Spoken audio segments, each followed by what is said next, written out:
پاکستان تحریک انصاف کے چیئرمین عمران خان پر قاتلانہ حملے کے خلاف حلقہ پی پی 35 سیالکوٹ کے سینئر رہنما میاں عابد جوید سے حلقہ کی سیاسی سماجی رہنماؤں نے ملاقات کی اور واقعے کی بھرپور مذمت کی، جبکہ میاں عابد جوید نے ملاقات کے لیے آنے والے وفد سے گفتگو کرتے ہوئے مزید کیا کہا، جانتے ہیں ان کی میڈیا سے کی گئی خصوصی گفتگو میں۔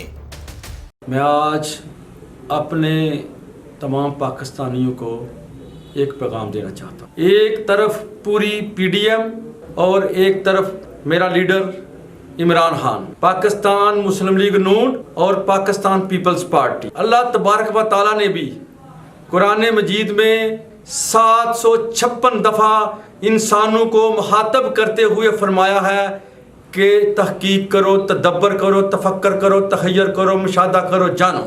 پاکستانیوں، ہم نے ان چوروں، ڈاکوؤں، لٹیروں کے پیچھے بھاگتے ہوئے گزار دینی ہے، یا ہم نے اپنے آنے والی نسلوں کے لیے بہتر سوچنا ہے؟ ایک باشعور انسان یہ سمجھ سکتا ہے کہ میرا لیڈر صرف اور صرف پاکستان کے لیے، پاکستان کی عوام کے لیے اور پاکستان کے نوجوانوں اور ان بچوں کے مستقبل کی خاطر یہ جنگ لڑ رہا ہے۔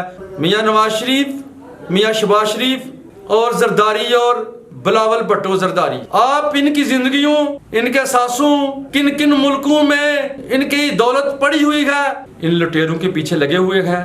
اس کا رزلٹ کیا ہے کہ ہمارے کسان کا، ہمارے مزدور کا، ہمارے فیکٹری آنر کا، ہمارے امیر کا، ہمارے غریب کا، سب کا سرمایہ یہ لوٹ لوٹ کر ملک سے باہر کے بینکوں میں جا کر ڈال رہے ہیں اور غیر ملکی اس پیسے سے وہ انجوائے کر رہے ہیں۔ کیوں الٹ ہو گیا ہے کہ ہم نے اپنے نبی علیہ الصلوۃ والسلام کی باتوں کو چھوڑ کر اور ہمارا غریب 2 وقت کی روٹی کے لیے ترس رہا ہے۔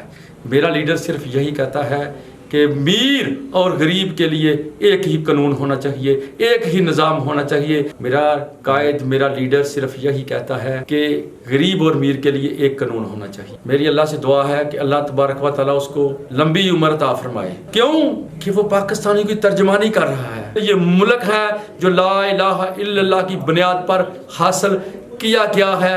اس قوم کے لیے، اپنے آنے والی نسلوں کے مستقبل کے لیے عمران خان کا ساتھ دیں، تاکہ جو ملک یہ جہالت کی تریکیوں میں ڈوبا ہوا ہے، عمران خان ملک کو اس تریکیوں سے نکال سکے۔